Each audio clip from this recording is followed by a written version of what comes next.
नागध्वजाय विद्महे पद्म अस्ताय धीमहि तन्नो राग प्रचोदयात् तन्नो राग प्रचोदयात् अश्वत्थवजाय विद्महे शूल अस्ताय धीमहि तन्नो केतु प्रचोदयात् तन्नो केतु प्रचोदयात्.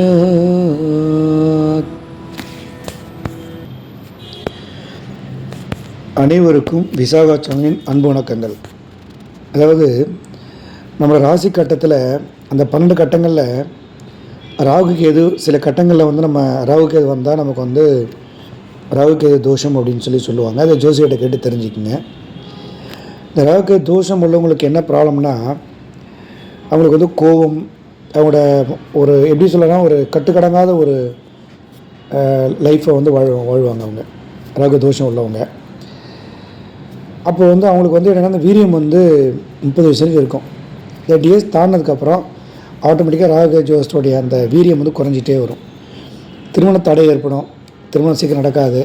அப்படி நடந்தாலும் கணவன் மனைவிக்குள்ளே ஒரு நல்ல ஒரு உறவுகள் ஒழுங்காக இருக்காது.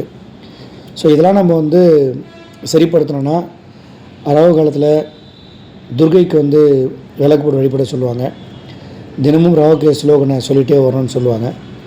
இது வந்து எல்லாராலையும் வந்து போயிட்டு துர்க்கைக்கு விளக்கு போடுறதோ இதெல்லாம் வந்து சில பேரால் முடியாது. ஏன்னா வேலை அந்த மாதிரி இருக்கும். நான் என்ன சொல்ல வரேன்னா, இதை வந்து 8 வாட்டி படிக்கணும், 101 வாட்டி படிக்கணும், 108 வாட்டி படிக்கணும் அப்படிலாம் யோசிக்காதீங்க. ராகு கேதுங்கிறது உங்கள் பிறவியில் இருக்குது, அவ்வளோதான். நீங்கள் சாகிற வரைக்கும் இருக்க தான் போகுது, உங்கள்கிட்ட போக போகிறது கிடையாது. ஆனால் அதோட பவர் வந்து கொஞ்சமாக குறைஞ்சிக்கிட்டே வரணும். அப்போ தான் வாழ்க்கை நமக்கு வந்து சிறப்பாக இருக்கும், கணவன் மனைவிக்குள்ள ஒரு அன்யோன்யம் உருவாகும். அதனால் இந்த ஸ்லோகனை வந்து உங்களுக்கு எப்போல்லாம் தோணுதோ அப்போல்லாம் சொல்லுங்கள். ஒரு இந்துவாக பிறந்த நமக்கு வந்து வாய்க்குள்ள ஏதாவது ஒரு கடவுளை பற்றி ஒரு ஸ்லோகன் சொல்ல நம்ம தெரிஞ்சுக்கணும் முதல்ல. அப்போ தான் நம்மளோட மனம் வந்து நம்ம மனத்தை ஒருநிலைப்படுத்த முடியும்.